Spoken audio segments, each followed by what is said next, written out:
খেজুর ও গুড়ের তেলের পিঠার রেসিপি। আর আজকে আমি এই খেজুরের গুড় দিয়ে তেলের পিঠাটা তৈরি করে দেখাবো খুব সহজভাবে।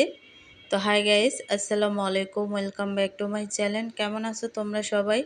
আশা করছি ভালো আছো, আল্লাহর রহমতে আমি অনেক ভালো আছি।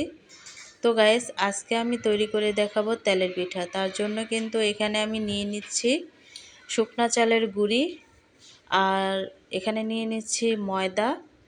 তো যতটুক পরিমাণে শুকনা চালের গুঁড়ি আমি নিছি ততটুক কিন্তু ময়দাটাও নিয়ে নিছি। আর এখানে আমি দিয়ে দিচ্ছি খেজুরের গুড়।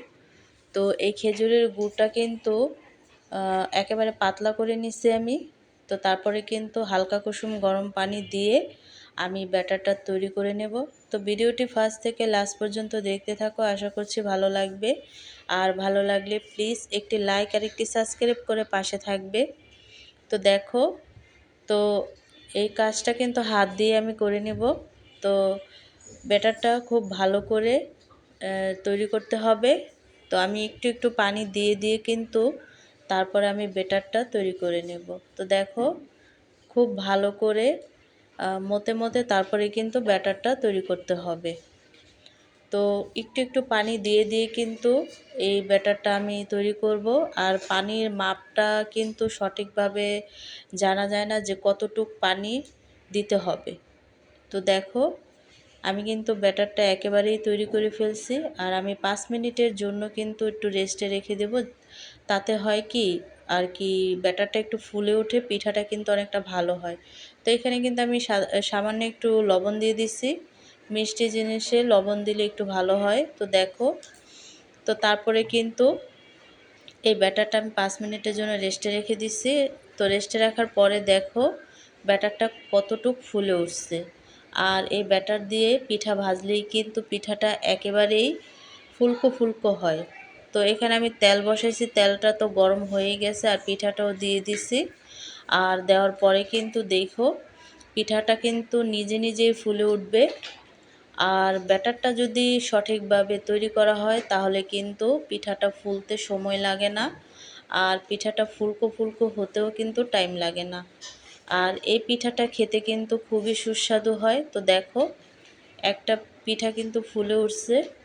তো আমি একটু উল্টিয়ে দেব, যেহেতু ওই পিঠটা হয়ে গেছে। তো এভাবে করে কিন্তু পিঠাটা আমি ভেজে নেব। তো এ পিঠ ও পিঠ করে কিন্তু আমি পিঠাটা সম্পূর্ণ ভেজে নিছি। আর দেখো পিঠাটা কতটা ফুলকো হয়েছে। তো আরেকটি পিঠা আমি ভেজে নেব। তো দেখো, এখানে আমি ব্যাটারটা দিয়ে দিচ্ছি। আর এই ব্যাটারটা যদি একেবারেই সঠিকভাবে তৈরি করা হয় তাহলে কিন্তু পিঠাটা নিজে নিজে ফুলে ওঠে। তো দেখো, তো এইভাবে করেই কিন্তু আমি সবগুলো পিঠা ভেজে নেব। আর একেবারেই কিন্তু পিঠাগুলো ফুলকো ফুলকো হয়েছে। তো এই পিঠা আমি আবার উল্টিয়ে দেব। তো এ পিঠ ও পিঠ দোনো পিঠ ভাজা হয়ে গেলে কিন্তু আমি তুলে নেব। তো দেখো, তো এভাবে করে কিন্তু সবগুলো পিঠা আমি তৈরি করে নিয়েছি। দেখো কতটা দেখতে লোভনীয় হয়েছে। আর একেবারেই কিন্তু সহজভাবেই তেলের পিঠাটা তৈরি করা যায়। তো এভাবে করে কিন্তু আমরা সবাই তৈরি করতে পারি এই পিঠাটা।